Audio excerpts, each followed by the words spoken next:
मित्रों नमस्कार। मैं अनुपम वाजपेयी, राष्ट्रीय अध्यक्ष नव ब्राह्मण सभा। मित्रों, हम लोगों का नव ब्राह्मण सभा का एक कार्यक्रम था 2 अक्टूबर को दिल्ली चलने का, जो कि वहाँ दिल्ली सरकार से परमिशन ना मिलने के कारण हम लोगों ने 5 अक्टूबर को प्रवर्तन चौक लखनऊ की परमिशन ली, लखनऊ मध्य जोन एसीपी साहब से। मित्रों, माननीय योगी जी के आगमन के कारण प्रशासन ने अपनी असमर्थता जताई, जिस कारण से वो कार्यक्रम निरस्त करना पड़ रहा है। मित्रों, समान नागरिक संहिता और जनसंख्या नियंत्रण बिल ये हमारे मुद्दे हैं और मुस्लिमों का अल्पसंख्यक दर्जा समाप्त किया जाए। इन मुद्दों को लेकर हम शीघ्र ही फिर से आंदोलन करेंगे। मित्रों, वर्तमान समय में इस हम सब लोग एक पीड़ित परिवार को न्याय दिलाने के लिए लगे हुए हैं। एक पूरा समाज इससे व्यथित है, पीड़ित है। आज मित्र, मैं आशीष पांडे जी, जो डॉक्टर अनुपम दुबे के रिश्तेदार हैं, उनका एक वीडियो देख रहा था, जिसमें उन्होंने आरोप लगाया है कि जिलाधिकारी फर्रुखाबाद और एसपी फर्रुखाबाद ने उनसे 2 करोड़ रुपए की रिश्वत की मांग की। मैं नहीं जानता क्या है, क्या सच्चाई है, क्या नहीं है, लेकिन जो प्रकरण चल रहा है, जिस प्रकार से उन्हें निर्दोष झूठे मुकदमों में फंसाया जा रहा है, उसमें कुछ ना कुछ तो सच्चाई लगती है। मित्रों, बहुत से लोग ये कहते हैं वो अपराधी हैं, दोषी हैं, उन पर सही मुकदमे लगाए जा रहे हैं। इस मुकदमों की बानगी मित्रों देखना, किस प्रकार से मुकदमे लगाए जाते हैं उनके ऊपर। अभी एक व्यक्ति ने, शिवरामों के एक व्यक्ति ने उन पर आरोप लगाया, मुकदमा लगाया कि वो फर्रुखाबाद में जाकर गया तो वहाँ डॉक्टर साहब ने उन्हें धमकी दी। उसी व्यक्ति ने 26 सितंबर को मुझे फ़ोन किया, एक मैसेंजर कॉल की। मैंने मैसेंजर कॉल को नहीं उठाया। मैंने उसका स्क्रीनशॉट लिया और तत्काल अपने कन्नौज के सांसद श्री सुब्रत पाठक जी को एक व्हाट्सएप में मैसेज भेजा। उन्होंने मुझसे पूछा क्या है। मैंने बताया ये वही व्यक्ति है जिसने डॉक्टर अनुपम दुबे को धमकी देने का जिसने आरोप लगाया है। मैंने उसकी कॉल नहीं उठाई। मित्रों, 29 सितंबर को उसी व्यक्ति ने, राजेश सिंह जिसका नाम है, पुत्र नरेंद्र सिंह, मोहल्ला बस्ती नाम, उन्होंने मुझे 29 तारीख को एक फ़ोन किया, रात में लगभग 11 बजे। मित्रों, 11 बजे कोई समय है?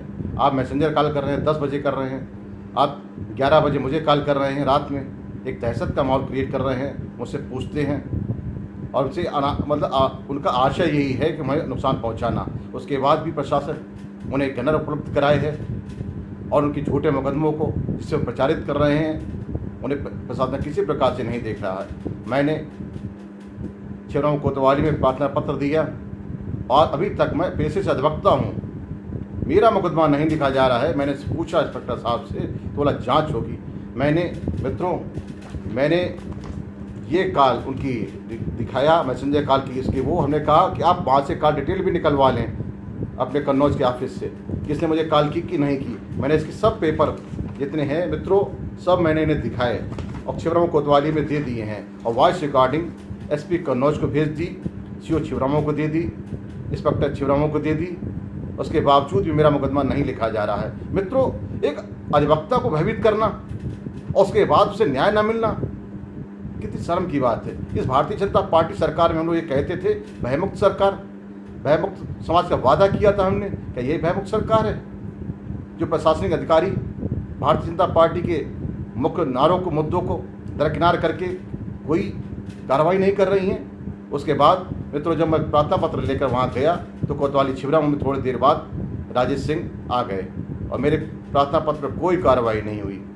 मित्रों, इस प्रकार से जो घटनाक्रम चल रहा है कि वहीं मैं मित्रों बताना चाहता हूँ, दूसरी तरफ उसी व्यक्ति राजेश सिंह ने एक मुकदमा लिखाया है 28 सितंबर को। उसके बाद मुझे धमकी दी उसने, और यहाँ पर भाजपा की पूर्व प्रत्याशी रह चुके थे जिला पंचायत सदस्य, उसके विरुद्ध भी मुकदमा लिखाया है। सरकार पता नहीं ध्यान नहीं दे पा रही है, सरकार तक मेरी बात पहुँच नहीं पा रही इन लोगों की। मित्रों, उसने मुकदमा लिखाया है, इसमें मैं दिखाना चाहता हूँ आपको, इसमें मैंने हाईलाइट किया हुआ है, देख लीजिए ध्यान से। 4 फरवरी 4/2/2020, समय करीब 7 बजे की बात है। उसमें इन्होंने दिखाया है कि अनुपम दुबे ने अपना परिचय देते हुए कहा कि साले मैं फर्रुखाबाद का डॉन हूँ। इतने में अनुराग दुबे, डब्बन दुबे अनुराग दुबे, डब्बन दुबे ने अनुपम दुबे की पिस्टल हमारी खोपड़े में लगा दी, ये बात कही। दूसरी बात इन्होंने एक बात और कही है, इसमें एक आरोप लगाया है, हमारी पत्नी, मैंने इसे हाईलाइट कर दिया, आप लोग अगर चाहेंगे मैं इसकी कॉपी भी दे दूंगा। हमारी पत्नी राधा रानी ने गाड़ी से उतरकर, जो गाड़ी में बैठी थी, मुझे बचाने का प्रयास किया, यानी कि वो गाड़ी में थी राधा रानी। तो इन लोगों ने हमारी पत्नी का भी कोई पिस्टल लेकर धमकाया। इसके बाद ये सभी लोग हमारी पत्नी पर टूट पड़े, बोले आज तेरी यह दशा करेंगे, तू कहीं मुंह दिखाने लायक नहीं रहेगी। मेरी पत्नी के पहने हुए कपड़े फाड़ दिए। इसके बाद असली हरकतें करने लगे। इसके बाद उन लोगों ने पत्नी को उठाकर अपनी गाड़ी में डालने लगे। मित्रों, ये इसकी FIR पुलिस छिबरामऊ कोतवाली ने पता नहीं किस अधिकारी के दबाव में बिना जांच किए FIR दर्ज कर दी। जबकि मित्रों 156(3) में इसी व्यक्ति ने मुकदमा डाला हुआ है अदालत श्रीमान ADJ 2 में कन्नौज में। उसमें जैसे कहा है कि सेम तारीख 4/2, मित्रों देखिए 4/2/2020 को अपने गांव से अपने घर छिबरामऊ समय 7:30 बजे, समय भी लगभग वही है, तारीख भी वही है। मित्रों आगे चीज देखिए, उससे घटना के बीच में किसी ने प्रार्थी की पत्नी राधा रानी को फोन कर दिया है, किसी ने फोन कर दिया, इसका मतलब गाड़ी में नहीं थी। तो पत्नी राधा रानी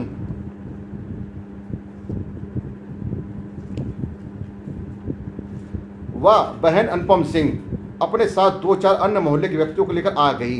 महोदय क्या कर रहे हैं, किस प्रकार से प्रशासन चल रहा है। एक ही व्यक्ति, एक ही दिन की घटना, 4 फरवरी को 2 घटनाएं कैसे हो गई।